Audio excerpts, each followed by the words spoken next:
Terima kasih masih bersama kami di iNews Sore. Pemirsa, apa yang harus dilakukan Ketua Umum PSSI yang baru Joko Driono setelah menggantikan Edi Rahmayadi?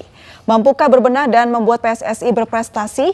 Dan di studio ada pengamat sepak bola Tommy Welly. Selamat sore, Bang. Selamat sore. Selamat sore Bang Toel, dan sudah tergabung juga dengan melalui sambungan telepon ada manajer Persib Umuh Muhtar. Selamat sore Kang Umuh. Kumaha damang? Selamat sore, ya. Baik, kami juga sebenarnya sudah memiliki janji, sudah konfirmasi sebelumnya Joko Driono akan live dengan kami, namun hingga saat ini masih belum bisa dihubungi. Kami masih akan terus mencoba menghubungi Pak Joko Driono. Ya. Saya ke Kang Umuh terlebih dahulu. Kang Umuh tanggapannya setelah mundurnya Edi Rahmayadi, Kang Umuh. Ya, sebetulnya kemarin kan Pak Edi mundur, harusnya jangan diserahkan dulu menurut saya gitu kan. Selesaikan dan lebih baik maksud saya ya selesai yang semua juga gitu. Itu maksudnya. Jangan tapi diserahkan dulu ke Pak Jogdri gitu, Kang Umuh? Iya, harusnya jangan lah gitu ya, biar nanti tunggu dan siapa gitu nanti. Tapi ya karena kemarin juga Pak Edi udah langsung seperti itu, terus ada ngangkat lagi Iwan, ya sebetulnya Iwan belum diangkat gitu ya, cuma kemarin kan ada usulan gitu. Iwan kalau bisa Iwan juga dikembalikan jangan jadi kepala staf gitu ya. Ini kan bukan di angkatan darat gitu kan. Baik, kalau dari Kang Umuh sudah, kita akan tanya langsung ke Bang Toel nih, bagaimana pendapatnya? Kalau kita mengamati sepak bola Indonesia, PSSI dengan segala permasalahannya, secara normatif Ketua Umum Edi Rahmayadi mundur bisa kita pahami, normal, wajar. Tapi kalau kita bicara ini sebagai bentuk pertanggungjawaban, harusnya semua exco. Mundur semua exco? Iya, menurut saya. Karena exco periode Edi Rahmayadi ini bisa dibilang gagal, terutama terkait kasus match fixing. Jadi sebagai exco PSSI tidak bisa menjaga marwah rumah sepak bola Indonesia. Justru exco-nya banyak tersangkut atau ada beberapa yang tersangkut sejauh ini kasus match fixing. Jadi ini sangat meruntuhkan moral exco. Salah satunya bahkan udah jadi tersangka ya? Ya, jadi dalam konteks mundur, saya berpikir harusnya sebagai insan bola dan pengamat harusnya seluruh exco mundur.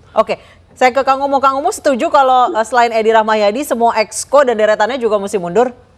Ya, aturan harus seperti itu, mundur aja dulu, nanti membentuk lagi gitu.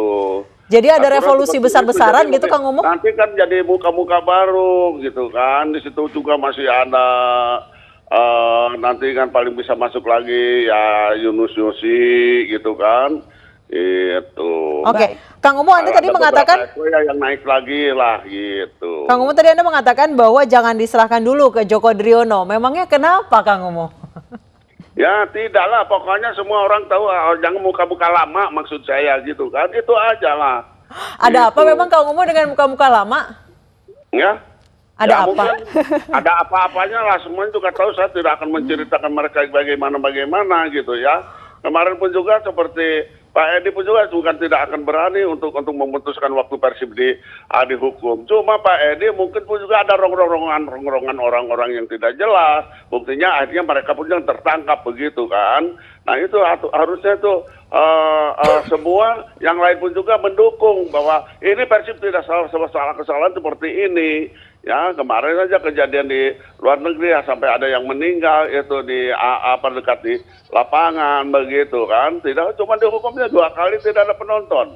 Kenapa Persib sampai 5 kali pemain tidak boleh main dan kita pun juga tidak boleh main di Pulau Jawa, itu kan sudah berlebihan. Nah ini makanya saya terima kasih yang di Satgas ini, tangkap dulu itu Komdis gitu. Kalau Komdis ditangkap itu dia bicara semua gitu. Siapa ini dalang-dalangnya gitu. Kang Umuh, jadi menurut Anda Persib kemarin kalah itu bagian dari kong kali kong yang dilakukan? Emang sudah jelas kong kali kong di situ. Komdis masa ada orang salah, orang mencuri pun juga kan dipanggil.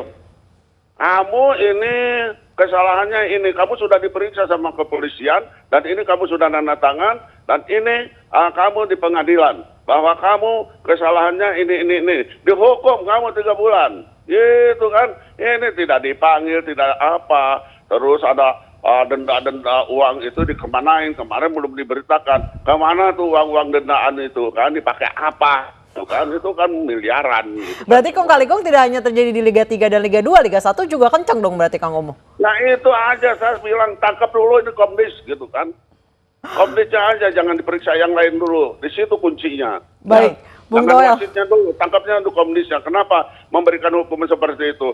Dia dari mana gitu kan? Statuta apa yang mereka pakai? Di luar negeri aja seperti kejadian seperti itu kan, tidak begitu berat. Nah itu di situ, Persib udah melejit di atas. Jadi saya pun juga bingung ya. Jadi semua pasti mendengar dan semua melihat. Orang-orang pakar hukum aja cerita begitu. Oh kenapa ini hukuman apa? Hukuman apa semua gitu ya. Baik, Bung Toel, Anda setuju? Kalau soal Persib, kalau tadi menyimak Pak Umuh, mungkin konstruksi hukum lah ya. Artinya ya harus dibicarakan lebih lanjut lah. Dua hal yang berbeda menurut saya dengan situasi organisasi terakhir. Dengan Pak Edi mundur tadi. Yang saya sebutkan, kalau kita bicara dengan sorotan publik terhadap PSSI, kinerja PSSI terutama dengan sangkutan kasus match fixing yang statusnya tabu dalam sepak bola, maka menurut saya adalah sebagai bentuk pertanggungjawaban, jangan Pak Edi seorang, tetapi exco-nya secara gentleman, secara sportif mundur. Berarti yang dimaksud oleh The Untouchables dalam artikel Anda adalah? Jadi begini, kita kalau mau menganalisisnya misalnya, malam sebelum Kongres atau Sabtu malam, itu atau hari Sabtu, pernyataan Pak Edi adalah tidak akan mundur. Dia akan terus menuntaskan periodenya sampai Itu 2020. sebelum Kongres? Hari Sabtu beritanya kan masih seperti itu. Iya. Dia bilang menganalogikannya seperti ini. Sebagai seorang ayah, saya tidak akan meninggalkan rumah yang sedang carut-marut. Berarti dia ada sikap kesatrianya. Lalu kedua, terkait match fixing, Pak Edi dalam posisi yang saya lihat dalam pernyataan-pernyataannya di media, itu tidak menghalangi upaya pengusutan. Jadi hal yang positif dari seorang ketua umum PSSI terhadap kasus match fixing yang melanda federasi atau melanda sepak bola Indonesia secara keseluruhan. Baik. Nah, sekarang kenapa saya bilang harusnya exco semua yang mundur sebagai bentuk satria, pertanggungjawaban. Karena kalau kita lihat yang sekarang sudah dalam pengusutan dan dalam posisi status TSK, itu kebanyakan orang-orang lama. Baik, kita Orang-orang sudah lama PSSI dan bukan orang-orangnya kalau kita bicara orang-orangnya Edi Rahmayadi. Oke, kita sudah terhubung Kang Omoh, Bung Toel, kita juga sudah terhubung dengan Exco PSSI Gusti Randa. Selamat sore Pak Gusti. Selamat sore. Tadi menurut Bung Toel dan juga Kang Omoh bahwa tidak hanya Edi Rahmayadi yang harus mundur, tapi seluruh jajaran Exco PSSI. Ya. Tanggapan oke. Anda? Ya, tanggapan saya artinya semua orang bisa berpendapat ya. Saya kira itu salah satu bentuk ekspresi kebebasan kita. Tapi tentu lebih bijaksana mungkin ketika kita berbicara dalam porsinya masing-masing. Kita berbicara dalam posisi organisasi, federasi. Terus di sisi lain kita berbicara tentang hukum atau hukum pidana. Dalam konteks kita berbicara organisasi, federasi, maka semuanya harus kembali kepada ADART si federasi itu sendiri. Terserah mau federasi apa saja, mau federasi bola voli, basket, sepak bola, renang, dan seterusnya, mereka pasti punya anggaran dasar dan anggaran rumah tangga. Kan gitu. Nah, ketika kita berbicara mengenai hukum, dalam konteks sekarang pengusutan ada namanya Satgas Mafia Sepak Bola, tentu kita berbicara ranah hukum pidana. Akan bijaksana kita tidak bisa memblend ya di satu sisi dengan sisi yang lain, kita campur aduk. Nanti kita tersesat. Sebagai contoh, ketika federasi, organisasi, ketua umumnya mundur seperti kemarin Pak Edi Rahmayadi, itu Pak Edi Rahmayadi tidak bisa memilih exco-nya untuk menggantikan dirinya, misalnya. Tidak bisa, dia terikat dengan regulasi yang ada, anggaran dasar, ya.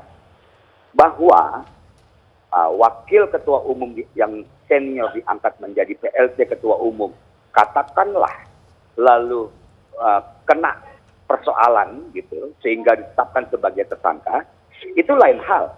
Itu sudah seseorang atau barang siapa mendapat predikat tersangka, kan begitu. Nah, Kita mau bahas yang mana?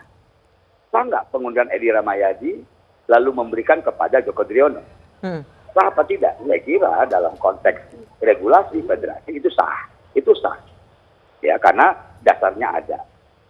Nah, bahwa nanti misalnya seseorang yang menjabat lalu mempunyai predikat tersangka, misalnya, ini sekali lagi misalnya, maka kita lihat lagi regulasinya. Bagaimana terhadap orang yang tersangka. Sebagai contoh, federasi di atas PSSI, misalnya AFC dan FIFA, jangankan orang itu terpidana. Ketika orang itu menjadi tersangka, dia harus copot. Dia harus copot. Jadi sekarang, kita tidak usah berandai-andai. Kita lihat saja perjalanan ini. Dari sisi federasi, ini sah pengunduran diri Rahmayadi. Penggantinya adalah wakil ketua umum senior. Ya kita lihat ke depan, apakah wakil ketua umum senior ini nanti mengalami hal misalnya, mendapat predikat yang seperti saya katakan, ya kita lihat. Kalau tidak, kita jangan berandai-andai. Itu yang pertama. Yang kedua, tidak ada di satu pun pasal, secara federasi ya, bahwa kalau ketua umumnya mundur, maka satu gerbong exco-nya itu mundur. Tidak ada. Kenapa? Karena exco by election. Semua terpilih karena di Kongres. Mereka bukan diangkat oleh ketua umum. Ya, jadi bukan istilahnya all the ketua umum men. Tidak. Exco itu semua dipilih. Ketua umum dipilih, 2 wakil ketua umum dipilih, 12 exco dipilih. Maka ada pasal mengatakan bila mana ketua umum berhalangan tetap. Nah, itu berbicara tentang seseorang yang berhalangan tetap ketua umum. Baik. Tidak ada satu pasal pun, saya kira Bung Towel sangat mengerti statuta, sangat mengerti. Tidak ada satu pasal pun kalau ketua umumnya mundur, maka sak gerbong-gerbongnya mundur, gitu. Nggak ada. Nah, baik, apakah ini berdasarkan pertimbangan bertanggung jawab atas kekisruhan yang ada atau memang mengikuti ada ADART organisasi? Kita akan membahasnya usai jeda berikut, tetap di News Sore.